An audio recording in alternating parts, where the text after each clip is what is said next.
मैं मायके कभी नहीं जाऊंगी। घर में शिल्पी की शादी की बात चल रही थी। शिल्पी का जन्म ऐसे घर में हुआ था जहां बेटियों को बोझ समझा जाता था। बस जल्दी से जल्द उनकी शादी करके निपटारा करो, और ऐसा भी नहीं कि बेटियों की शादी बहुत सोच समझकर उनके भविष्य को ध्यान में रखते हुए की जाती थी।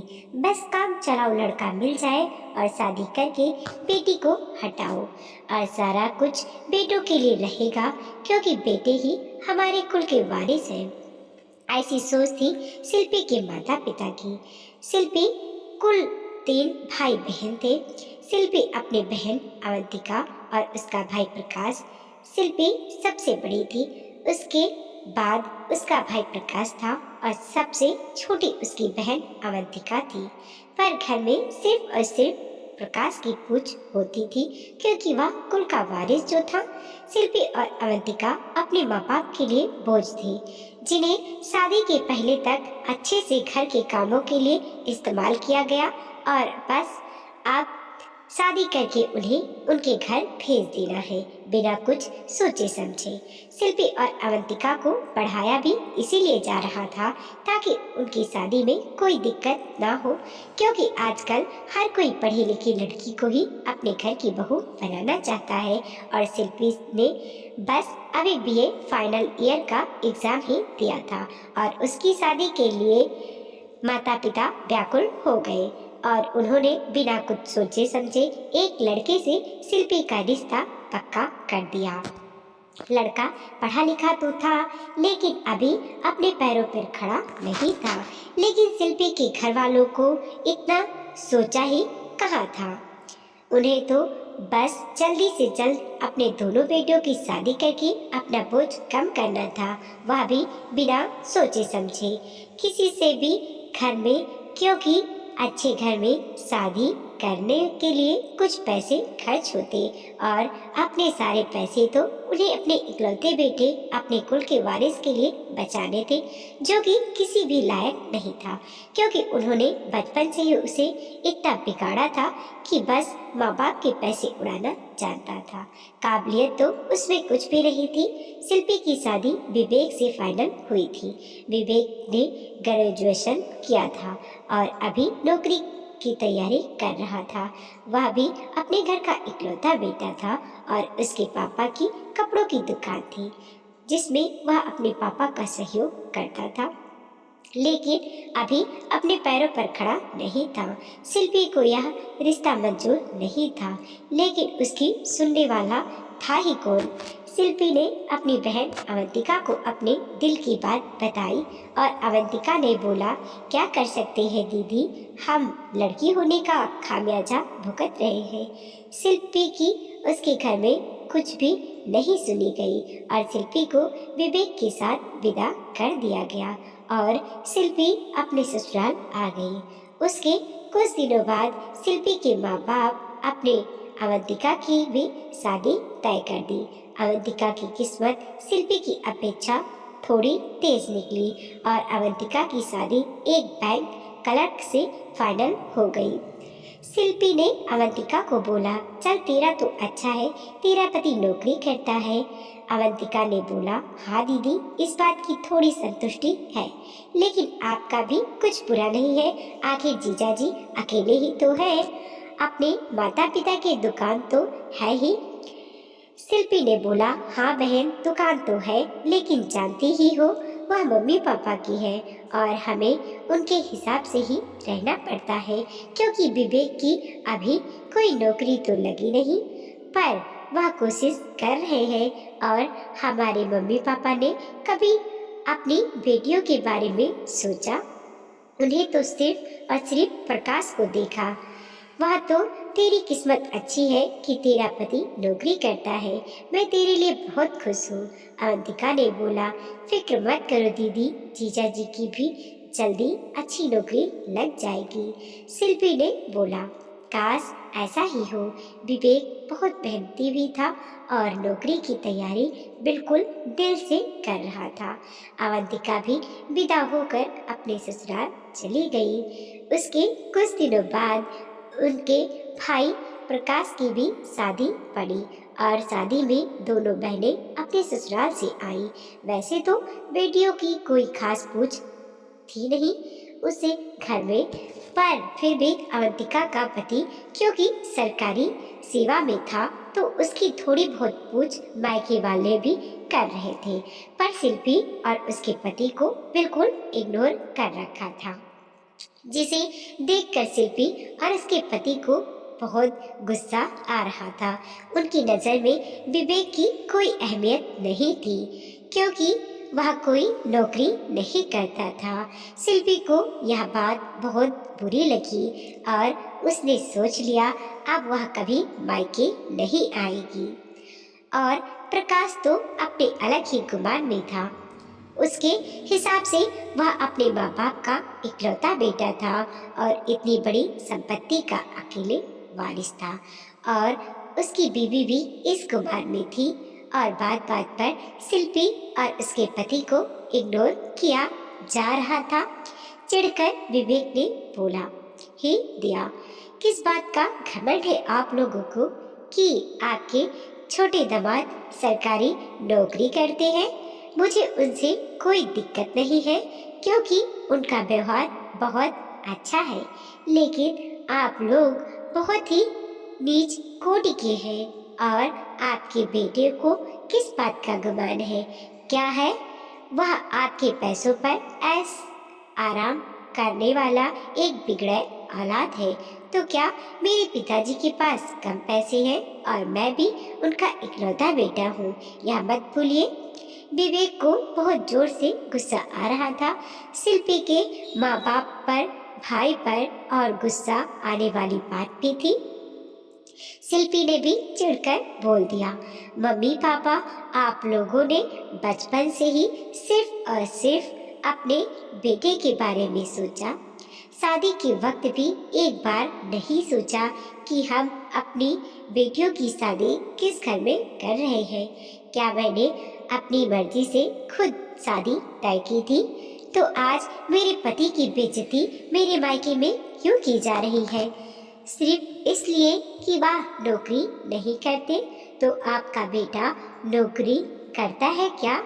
वह भी तो अपने बाप के पैसों पर ऐश कर रहा है।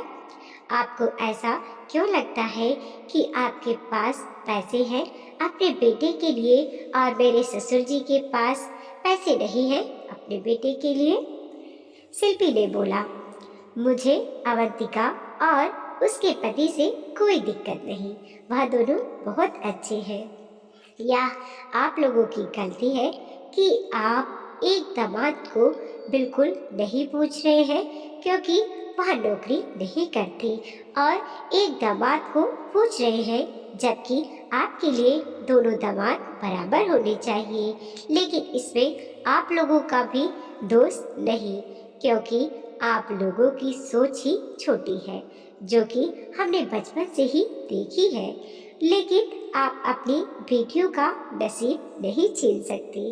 देखिएगा एक दिन आपकी दोनों बेटियां आपके बेटे से बहुत आगे जाएंगी क्योंकि मेरे घर में भी विवेक इकलौते बेटे हैं, लेकिन वह प्रकाश की तरह बिगड़ैल नहीं है। उसके बाद शिल्पी और विवेक वहां से निकल आए और कभी वहां नहीं जाने का सोच लिया। अवंतिका और उसके पति भी चले गए और शिल्पी को फोन करके अवंतिका ने बोला कि मम्मी पापा ने अच्छा नहीं किया और मेरे पति भी बहुत गुस्सा कर रहे थे इस बात के लिए। शिल्पी ने बोला, इसमें तुम लोगों की कोई गलती नहीं थी। हमारा रिश्ता तो जैसा चल रहा था वैसा ही चलेगा, लेकिन अब मम्मी पापा से हमें कोई लेना देना नहीं। अवंतिका ने बोला, बिल्कुल, जहाँ पति का सम्मान नहीं वहाँ बेटी को भी नहीं जाना चाहिए। उधर प्रकाश, उसकी पत्नी और उसके माँ बाप अपने अलग ही घमंड में थे और उन्हें तो वैसे भी बेटियों से कोई मतलब नहीं था।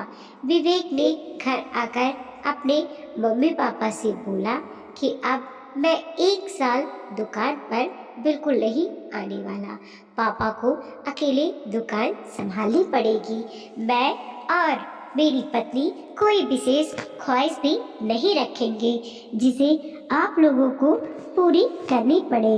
बस यहाँ पर रहना खाना करेंगे, लेकिन अब मुझे एक अच्छी नौकरी चाहिए, मेरी इज्जत के सवाल है। विवेक के माता पिता ने बोला, ठीक है, जैसा तुम्हें ठीक लगे। और विवेक उसी वक्त से जी जान से पढ़ाई में जुट गया, यह सोचकर कि उसे अपने ससुराल वालों को जवाब देना है। शिल्पी ने भी उसका बखूबी साथ दिया, यह बोलकर कि वह अपने सारे शौक मार देगी, कभी 1 रुपया भी विवेक से नहीं मांगेगी, बस वह अपने सपने पूरे कर ले नौकरी पाने के। इधर विवेक अपनी यूपीएससी की परीक्षा की जी जान से तैयारी कर रहा था। अवंतिका का पति भी डिपार्टमेंटल एग्जाम देकर कल से मैनेजर बनने की तैयारी कर रहा था। और उधर प्रकाश को कुछ करना तो था नहीं, क्योंकि बचपन से उसने सुना था वह कुल का इकलौता वारिस है, उसे बस अपने बाप के कमाए हुए पैसे उड़ाने थे और कोई काबिलियत तो उसमें थी नहीं। और इन सब में 1 साल बीत गया।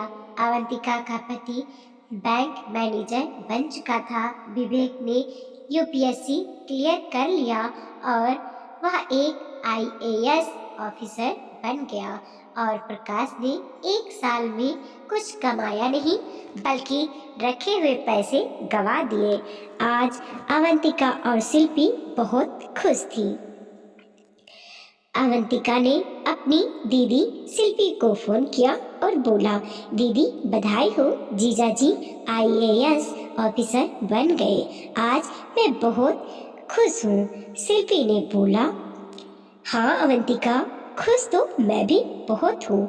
यह हमारे मायके वालों के मुंह पर करारा तमाचा है कि विवेक आईएएस ऑफिसर बन गए और तुम्हारे पति भी बैंक मैनेजर बन गए।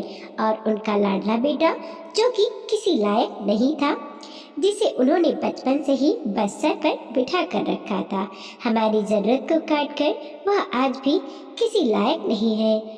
कभी हमारे बारे में नहीं सोचा, तो अब मैं भी उनके बारे में नहीं सोचती। मेरे लिए वह लोग कोई मायने नहीं रखते। हाँ दीदी, मायने तो वह लोग मेरे लिए भी नहीं रखती, क्योंकि मेरे बारे में भी उन्होंने कब सोचा, तुम तो जानती ही हो। बस फर्क इतना हुआ कि नसीब से मेरी शादी एक नौकरी वाले लड़के से हो गई थी, जिसकी वजह से प्रकाश की शादी में मेरे पति के उन लोगों ने थोड़ी बहुत इज्जत की थी, लेकिन जीजाजी के साथ जो कुछ भी किया था वह देखने के बाद मैं और मेरे पति भी आज तक उस घर में दोबारा नहीं गए हैं, क्योंकि उन्हें भी बहुत अच्छे से पता चल चुका है कि हमारे मायके में बेटियों की कितनी इज्जत है। शिल्पा ने बोला, बिल्कुल, और अब हम कभी वहाँ नहीं जाना भी नहीं चाहते। मैं तो भूल चुकी हूँ कि मेरे कोई माँ बाप भाई भाभी हैं। शिल्पी ने अवंतिका से बोला, अवंतिका, तेरे जीजाजी के आईएएस बनने की खुशी में मैं जल्द ही एक बहुत बड़ी पार्टी देने वाली हूँ, तैयारी कर ले जीजाजी के पार्टी में आने के लिए। अवंतिका ने बोला, बिल्कुल दीदी, हम जरूर आएंगे। कुछ दिनों बाद शिल्पी ने बहुत बड़ी पार्टी दी, जिसमें उसने सारे रिश्तेदारों को बुलाया, लेकिन अपने मायके से किसी को भी नहीं बुलाया। वहाँ पर कुछ लोगों ने बातें भी बनाई कि तुम्हारे मम्मी पापा भाई भाभी नहीं आए, तो शिल्पी ने बोला, कौन? मैं नहीं जानती, मेरे कोई मम्मी पापा भाई भाभी नहीं है। और सब चुप हो गए। शिल्पी के मायके में भी इस बात की खबर थी कि शिल्पी ने पार्टी दी है और उन्हें नहीं बुलाया, और शिल्पी के मायके में यह बात भी पता थी कि विवेक, उनका बड़ा दामाद, अब एक आईएएस ऑफिसर बन चुका है और आईएएस ऑफिसर क्या होता है यह बात तो सब अच्छे से जानते हैं, और साथ ही साथ छोटा दामाद भी बैंक मैनेजर बन चुका है। और शिल्पी के माँ बाप को यह बात बहुत अच्छे से समझ आ चुकी थी कि अब शिल्पी और अवंतिका उनके प्यारे बेटे प्रकाश और उसकी पत्नी से बहुत ऊपर जा चुके हैं। जिन बेटियों को उन्होंने कभी कुछ नहीं समझा, वह बेटियां आज उनके बेटे से बहुत आगे हैं। स्वार्थी तो शिल्पी के माता पिता भाई भाभी थे ही, और अब वह वापस शिल्पी और अवंतिका से संबंध अच्छे करना चाहते थे। उन लोगों ने एक दो बार कोशिश भी की शिल्पी और अवंतिका को फोन करने की, लेकिन शिल्पी और अवंतिका ने उन लोगों को कोई घास नहीं डाला। वह बहुत अच्छे से समझ रही थी कि जिन माँ बाप ने आज तक उन्हें नहीं पूछा, वह आज उनसे क्यों संबंध अच्छा करना चाहते हैं। वह उनकी पूछ नहीं कर रहे, बल्कि उनके पतियों के रुतबे की पूछ कर रहे हैं। और अब शिल्पी और अवंतिका को अपने माँ बाप भाई भाभी से कुछ भी लेना देना नहीं था, इसीलिए उन लोगों की सारी कोशिश है बेकार गई। इधर प्रकाश कुछ करता तो था नहीं, उसने काफी कुछ संपत्ति बर्बाद कर दी और बेच दी, और अब घर में परेशानियां आनी शुरू हो चुकी थी। अब प्रकाश के माँ बाप को लगा कि अब अगर प्रकाश ने रखा हुआ पैसा उड़ाया तो खाने के लाले पड़ जाएंगे, और उन्होंने प्रकाश को समझाया, देख बेटा, अब तुझे कुछ काम धंधा करना पड़ेगा, रखा हुआ धन कितने दिन खाएगा। प्रकाश ने बोला, लेकिन क्या काम करूं, मुझे तो कुछ भी नहीं आता, और इन सब की जिम्मेदार आप लोग ही हो। आप लोगों ने हमेशा मुझे यही बोला कि मैं स्कूल का इकलौता वारिस हूँ और मुझे कुछ भी करने की ज़रूरत नहीं। मेरे पास बहुत कुछ है और मैं वैसा ही बनता गया। अगर आप लोगों ने मुझसे बोला होता कि तुझे अपनी ज़िंदगी चलाने के लिए कुछ काम धंधा करना पड़ेगा, तो मेरी सोच भी वैसी ही होती। आखिर विवेक जीजाजी भी तो अपने कुल के इकलौते वारिस हैं, और उनके पापा की भी तो अच्छी खासी कपड़ों की दुकान है, फिर भी आज वह एक IAS ऑफिसर बन चुके हैं, क्योंकि उनके मम्मी पापा ने उन्हें इस तरह पाला। आपकी तरह यह नहीं बोला कि तुझे काम करने की क्या जरूरत, प्रकाश के मम्मी पापा ने बोला। बात तो तू ठीक कर रहा है बेटा, हमारी गलती तो है और साथ में हमारा एक गुनाह भी है कि हमने अपनी बेटियों को कभी उनका हक नहीं दिया। बस एक बोझ समझकर पाला और एक बोझ समझकर विदा कर दिया। उस पाप का हर्जाना भी हमें ही भोगना ही पड़ेगा। ऊपर से शादी के बाद भी दामाद की बेइज्जती की। प्रकाश ने बोला, हाँ मम्मी पापा, और आप लोगों ने शुरू से ही शिल्पी दीदी और अवंतिका के साथ यह भेदभाव किया, तो मैं भी उनके साथ ऐसा ही करने लगा, और आज देखो दोनों हमसे कितना आगे हैं, और अब हमसे कोई रिश्ता भी नहीं रखना चाहती। क्यों रखेंगे वह रिश्ता, हमने कब उनकी मान इज्जत की है।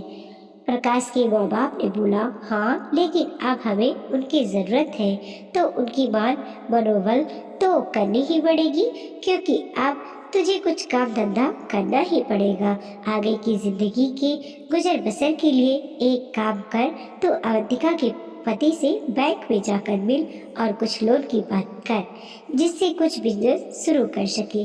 प्रकाश ने बोला, ठीक है, मैं कल देखता हूँ।